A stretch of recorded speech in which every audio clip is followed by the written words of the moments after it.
hoy aquí. Lo primero quiero dar las gracias a Luisa, que estrena su cargo como alcaldesa, por estar aquí con nosotros inaugurando esta exposición fotográfica en un entorno tan espectacular. También quiero dar las gracias a nuestra también estrenada parlamentaria Silvia Bellado, concejala del Ayuntamiento. Muchísimas gracias por estar aquí. Luego también querría dar las gracias a las personas que han hecho posible, ¿no?, esta exposición.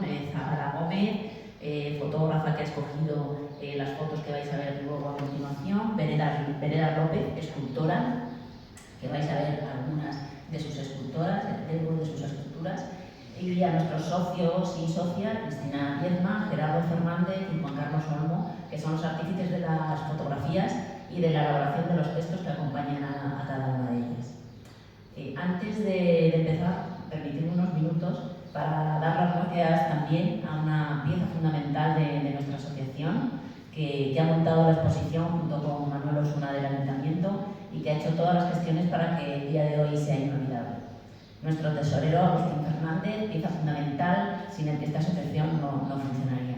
Muchísimas gracias, Agustín, por esto y por todo, y aunque se sale del protocolo, os pediría un aplauso para él.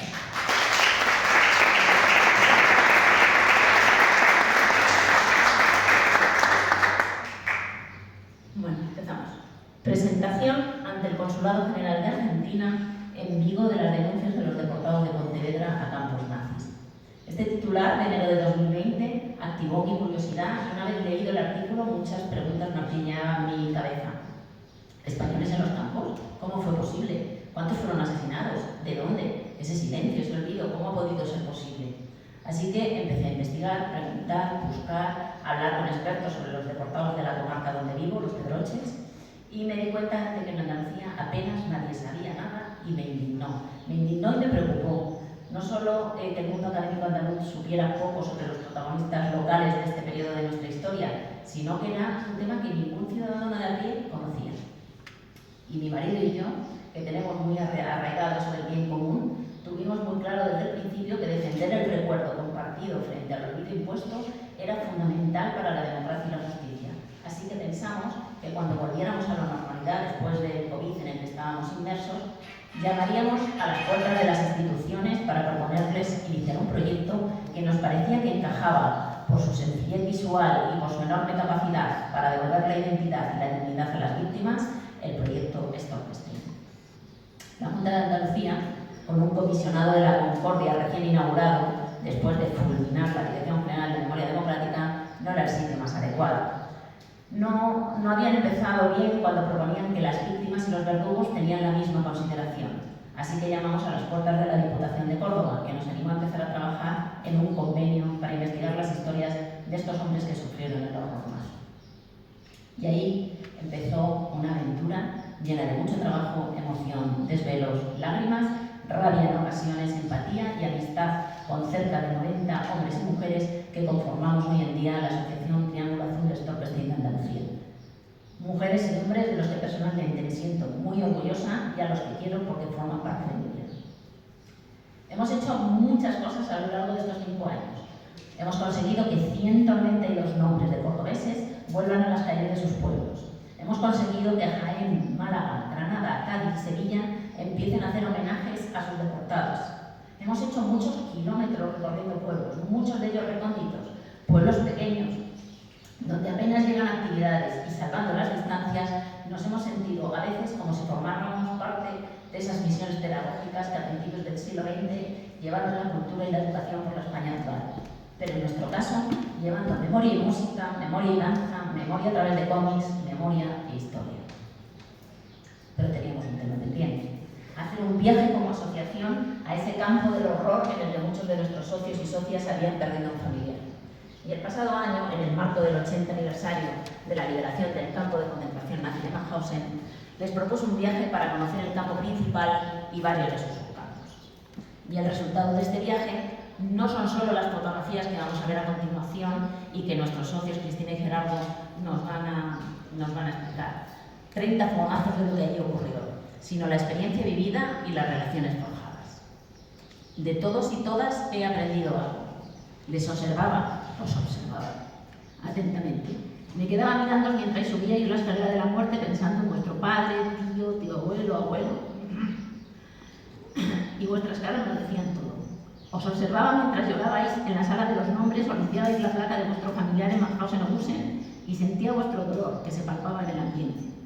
Me quedaba extasiada viendo vuestras caras de felicidad, rabia contenida. ¿Cómo pongáis a ponerme a llorar yo?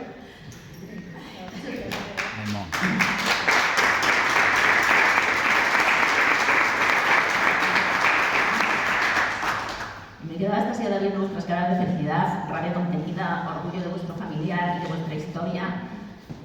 vuestra historia, cuando cantabais el Bella Ciao en los túneles de Menzi. Y todas esas emociones eran difíciles de gestionar, la verdad.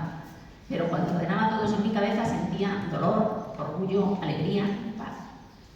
Era consciente, más si cabe, de lo importante que eran vuestras historias y que no se olvidaran, porque vuestros familiares formaban parte de un colectivo que luchó en España para defender un gobierno elegido libremente por todos y todas, y que dejó su juventud y algunos su vida en ese campo del horror. Me sentí también muy orgullosa de la manera que gestionasteis el recibimiento de los reyes. A pesar de ser republicanos y republicanas convencidos, erais conscientes de que el gesto hecho por los reyes al ir a los homenajes del 80 aniversario era un paso de agradecer. Importante o no, el tiempo lo dirá, pero sí de agradecer. Y así lo hicisteis, unos saludando a los reyes respetuosamente con una bandera republicana en la mano, otros, como Pepe, diciéndoles directamente que erais republicanos, pero que agradecíais el gesto de su visita, aunque no os callasteis, para medio reprenderles que ese gesto no era suficiente y que tenían que seguir avanzando y dando más pasos.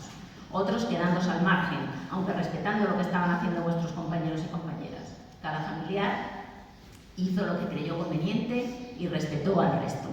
Eso es convivencia. Ese espíritu es el que necesitamos actualmente en nuestro país. Ese día me disteis una lección de educación, convivencia, convicción y respeto que nunca olvidará.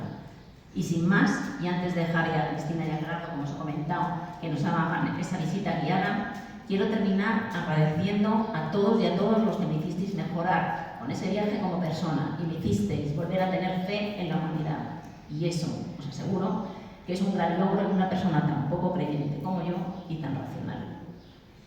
Gracias a Ana Isabel Crespo, Pepe Sánchez, Loli Sánchez, Rocío Santos, Sara Santos, Pepe Ramírez, Isabel Barrón, Pedro Maqueda, Cristina Viedma, Gerardo Fernández, Manuela Caballero, Federico Kaufmann, Juan Carlos Olmo, Domi Sánchez, Verónica Medina, Francisco José Berlanga, Carmelo Santomateo, Ariana Martínez, José Ignacio Condado, Heidi Sauer y a mi compañero de vida y, como dice el sufridor, Manolo Sánchez. Muchas gracias a todos y todas.